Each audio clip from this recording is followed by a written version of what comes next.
The Outlaw's Redemption by Ashton Drake. The dry Texas heat clung to the prairie like a relentless embrace, the golden fields rippling under a cloudless sky. A lone figure rode into view, his silhouette sharp against the horizon. Jake Callahan, a man whose reputation as an outlaw had preceded him, pulled his worn hat lower to shield his piercing blue eyes from the sun. He had ridden hard from Dodge City, leaving behind the chaos of his past and the law that nipped at his heels. This time he wasn't running, he was searching for a place to start anew. The town of Clearwater was unremarkable to most, but to Jake it was a chance at redemption. He'd heard about the ranchers there, folks who valued hard work over a man's history. As his horse, Dusty, trotted into town, Jake felt the wary eyes of townsfolk on him. His hand instinctively hovered near the Colt revolver at his side, but he kept his gaze forward, his jaw set. The saloon, with its weathered facade and swinging doors, promised shade and perhaps a lead on honest work. Inside, the air was thick with the scent of tobacco and spilled whiskey. A piano tinkled unevenly in the corner, and the conversations quieted as Jake stepped in. He strode to the bar, his spurs jangling softly. "I'm looking for work," he said, his voice low and steady. The barkeep, a stout man with graying hair, eyed him for a moment before nodding toward the far corner. "You'll want to talk to Miss Clara Hayes. She's got the biggest ranch in these parts." Jake turned, his gaze landing on a woman who was clearly out of place among the rough crowd. Clara Hayes sat tall and composed, her auburn hair pinned neatly beneath a wide-brimmed hat. Her emerald green eyes met his, unflinching. She was beautiful, but there was a hardness to her, a strength that spoke of years spent holding her own in a man's world. Jake approached her table cautiously, tipping his hat. "Miss Hayes, I hear you're looking for ranch hands." Clara's eyes narrowed as she assessed him. She'd heard of Jake Callahan. Who hadn't?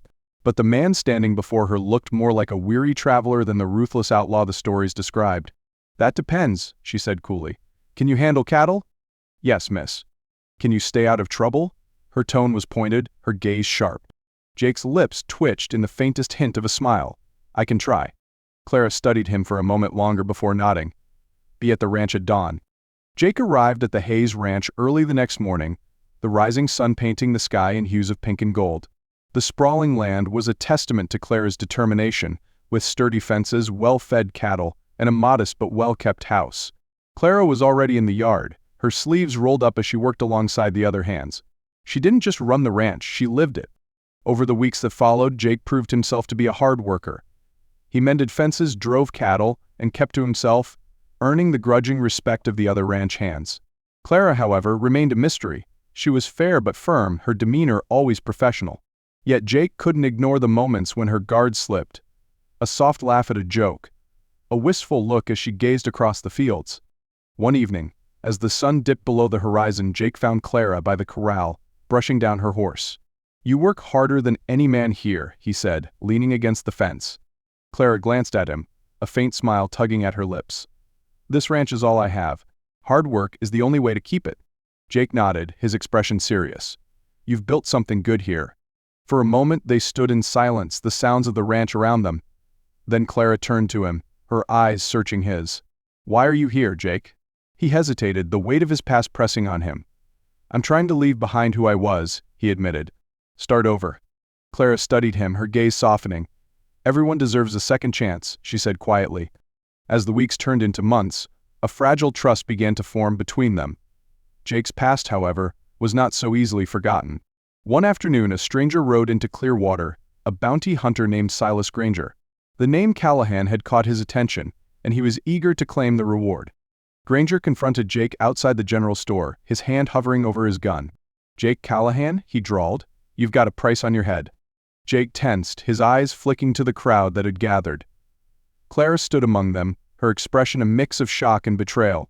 He raised his hand slowly. "I'm not looking for trouble." "Trouble's found you," Granger sneered. Before the situation could escalate, Clara stepped forward, her voice steady. "This man works for me," she said. "And he's done nothing wrong here?" Granger's eyes narrowed. "You're defending an outlaw." "I'm defending a man who's trying to change," Clara replied firmly. The tension was palpable, but Granger eventually backed down, muttering a warning before riding out of town.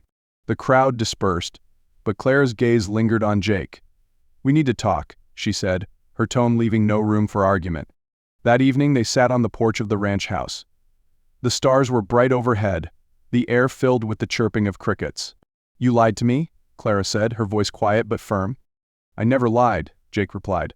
"I just didn't tell you everything." Clara's eyes flashed with anger. "You should have." Jake sighed, running a hand through his hair.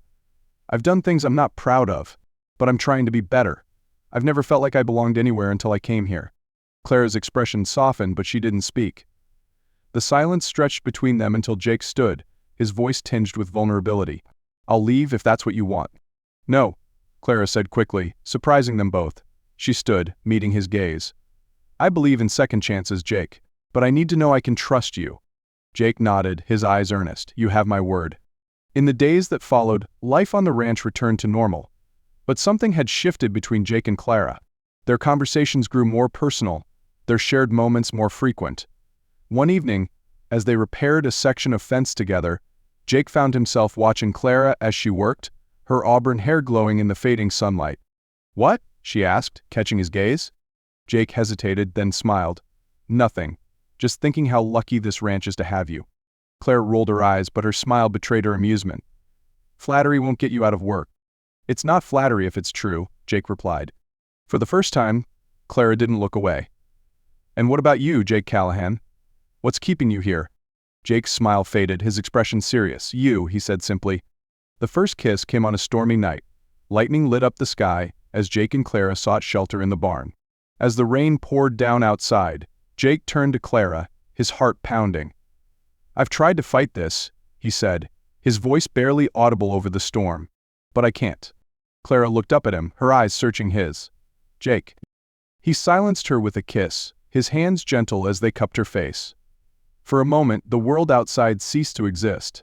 When they finally pulled apart, Clara's cheeks were flushed, her eyes shining. "You've got a lot to prove," she said softly. "I will," Jake promised. As winter approached, Jake and Clara's relationship deepened. They worked side by side to prepare the ranch for the cold months, their bond growing stronger with each passing day. Jake's past no longer seemed to matter. What mattered was the future they were building together. But the past has a way of catching up. One evening, Granger returned, this time with reinforcements. They surrounded the ranch, demanding Jake's surrender. Clara refused to let him face them alone. Together, they devised a plan to outsmart the bounty hunters, using the terrain and the ranch's defenses to their advantage. By dawn, Granger and his men were gone, humiliated and empty-handed. Jake stood with Clara, his arm around her as they watched the sun rise. "I'll never let anything happen to you," he vowed. Clara smiled, leaning into him. "And I'll never let you face anything alone." Months later, the ranch was thriving, and Jake had become a respected member of the Clearwater community. Clara stood by his side, her faith in him unwavering. Together, they had turned a chance meeting into a partnership built on trust, love, and the promise of a brighter future. As they walked hand in hand through the fields, Clara looked up at Jake, her eyes filled with warmth. "You know, I never expected to find someone like you." Jake smiled, his grip on her hand tightening. "And I never thought I'd get a second chance. But I'm glad I found it here, with you." The sun set on the horizon, casting the prairie in a golden glow. In that moment, Jake and Clara knew they had found not just redemption, but a home in each other.